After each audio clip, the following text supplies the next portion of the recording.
नारद जी कहने लगे, हे भगवन, सूर्य षष्ठी के व्रत का विधान कहिए। जिन मंत्रों से पूजन किया जाता है वह भी कहिए। तब सूर्य भगवान कहने लगे, हे महर्षि, सुनिए, जिसके सुनने से ही अभीष्ट फल को प्राप्त होता है। कार्तिक मास की शुक्ल पक्ष की षष्ठी धर्म, अर्थ और काम को देने वाली है, इसलिए सभी को उस दिन उसका व्रत करना चाहिए। पुरुष और स्त्रियों को यह उत्तम व्रत अवश्य करना चाहिए। आँख, कान, मन आदि इंद्रियों को अपने वश में रखकर दिन में चौथे पहर स्नान करें। नदी, तालाब या घर पर ही अपनी सुविधापूर्वक स्नान कर लें। फिर लाल चंदन तथा केसर से सूर्य नारायण की प्रतिमा बनावें। सुंदर पौराणिक तथा वैदिक मंत्रों से गंध पुष्प और अक्षरों से उस मूर्ति में भगवान भास्कर का आह्वान करें और भक्ति से एकाग्र मन होकर सूर्य की पूजा करें। मित्र नामक सूर्य को नमस्कार है। वरुण, भास्कर, महात्मा एक चक्र और धर्म के कारण सूर्य को नमस्कार है। इस प्रकार मध्याह्न में और अपराह्न में यह अर्घ्य दें। घृत सहित नैवेद्य और 4 प्रकार का सीधा देना चाहिए। प्रातःकाल में संध्या सहित श्री सूर्य भगवान का पूजन करें। तब विद्वान ब्राह्मण को स्वर्ण की दक्षिणा देवें। ब्राह्मण के मुख से दत्तचित्त होकर मनोहर कथा को सुने। इस श्रेष्ठ व्रत के प्रभाव से पुत्र और पौत्र की वृद्धि होती है। इसके बाद व्रत का उद्यापन करना चाहिए। नारद जी ऋषि बोले, हे सूर्यदेव, अब इस षष्ठी व्रत के उद्यापन की विधि कहिए, क्योंकि आप सब विधि से मेरे अज्ञान रूपी अंधकार को दूर करने वाले हैं। तब सूर्य भगवान कहने लगे, हे नारद जी, उद्यापन की विधि सुनिए। 7 कलश जल से भरकर 7 जनेऊ सूत के घी और चीनी में परिपक्व 7 लड्डुओं को रेशम के वस्त्र से ढककर दक्षिणा सहित रख दे। यथाशक्ति सौभाग्यवर्धक भगवान भास्कर सूर्य की सोने की प्रतिमा बनावे। जितना धन हो यथाशक्ति वस्त्राभूषण, पात्र आदि ब्राह्मणों को दे। अनेक प्रकार के भक्ष्य पदार्थ समर्पण करके भगवान सूर्य का पूजन करें। छठ की व्रत कथा। सूर्य षष्ठी व्रत, छठ पूजा के साथ जुड़ी एक अत्यंत प्राचीन और प्रेरणादायक कथा है, जो हमें सिखाती है कि भगवान सूर्य की कृपा से जीवन की कठिनाइयां दूर हो सकती हैं।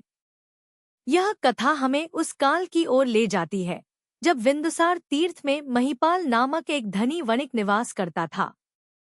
महिपाल बहुत ही कठोर, स्वार्थी और धर्म विरोधी व्यक्ति था। उसे न तो धर्म में रुचि थी और न ही किसी देवी देवता की पूजा में। वह सदैव धार्मिक रीति रिवाजों का मजाक उड़ाता था और अपने सामर्थ्य का दुरुपयोग करके दूसरों का अपमान करता था। एक दिन महिपाल ने अपनी धृष्टता और अविवेक का परिचय देते हुए सूर्य भगवान की प्रतिमा के सामने मलमूत्र त्याग दिया।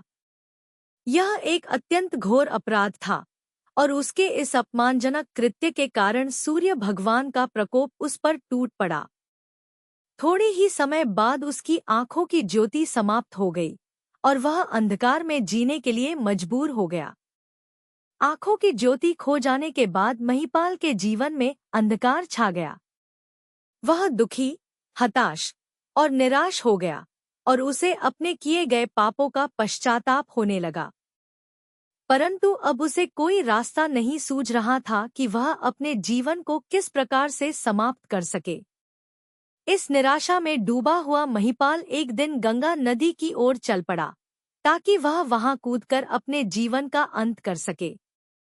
रास्ते में उसकी भेंट महर्षि नारद से हो गई।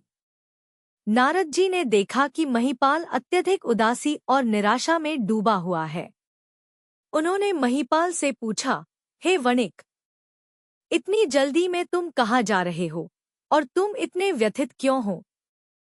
महिपाल ने नारद जी को अपनी सारी कथा सुनाई और रोते हुए कहा, महर्षि, मैंने जीवन में बहुत पाप किए हैं। मैं अंधा हो गया हूँ। मेरी कोई आशा शेष नहीं बची है।